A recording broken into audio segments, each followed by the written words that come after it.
దేవరహస్యాల్లో బ్రహ్మాండ విచారణ గురించి చెప్పుకుంటున్నాం. కంఠానికి క్రిందంతా కూడా కర్మాగారం, కంఠానికి పైనంతా కూడా జ్ఞానాగారం. అంటే బ్రహ్మజ్ఞానము, బ్రహ్మజ్ఞాన సంబంధ జ్ఞానాన్ని గ్రహించే విధానము ఈ బ్రహ్మాండమందే ఉన్నది. విషయ సంబంధ జ్ఞానాన్ని గ్రహించే విధానము ఈ బ్రహ్మాండమందే ఉన్నది అని చెప్పుకున్నాం. బ్రహ్మ విద్య రహస్యాలన్నీ కూడా ఈ బ్రహ్మాండమందే దాగి ఉన్నాయి. ఇంతకుముందు మనం పంచభూతాలని ఈ బ్రహ్మాండంలోనే చెప్పుకున్నాం, పంచ కర్మేంద్రియాలని ఈ బ్రహ్మాండంలోనే చెప్పుకున్నాం, పంచ విషయాల్ని ఈ బ్రహ్మాండంలోనే చెప్పుకున్నాం.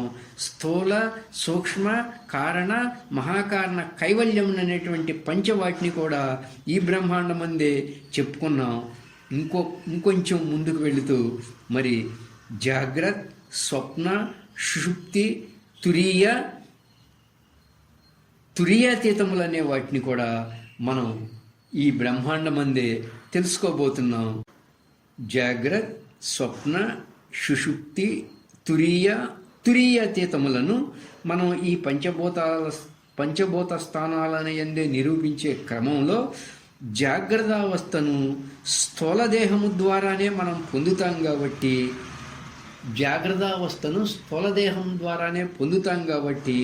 స్థూలదేహ స్థానమైనటువంటి జిహ్వ దగ్గర జాగ్రత్తావస్థను, అలాగే స్వప్నావస్థను సూక్ష్మ శరీరము ద్వారానే మనం పొందుతాం కాబట్టి స్వప్నావస్థను శ్రోత్రేంద్రియమైనటువంటి సూక్ష్మ శరీర స్థానము దగ్గర, అలాగే సుషుప్తిని మనం కారణ శరీరము ద్వారా, కారణ శరీరము అంటే అజ్ఞానము, సుషుప్తిని మనం అజ్ఞానము ద్వారా పొందుతాం కాబట్టి అగ్నిస్థానమైనటువంటి నేత్రము దగ్గర సుషుప్తిని, అలాగే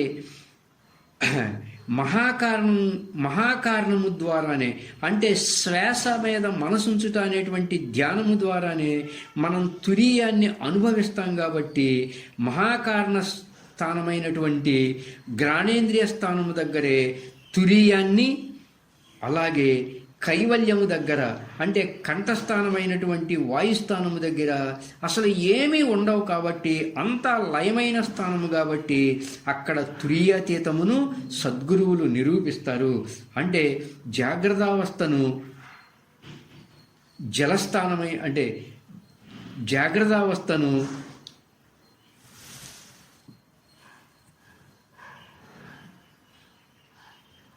జలస్థానమైనటువంటి జిహ్వేంద్రియము దగ్గర, స్వప్నావస్థను ఆకాశస్థానమైనటువంటి చెవి దగ్గర, సుషుప్తి అవస్థను అగ్నిస్థానమైనటువంటి నేత్రము దగ్గర, తురీయాన్ని పృథివీ స్థానమైనటువంటి శ్వాస దగ్గర, తురీయాతీతమును వాయుస్థానమైనటువంటి త్వగింద్రియ స్థానమైనటువంటి కైవల్య స్థానమైనటువంటి కంఠస్థానము దగ్గర జాగ్రత్త, స్వప్న, సుషుప్తి, తురీయాతీతములను గ్రహించాలి.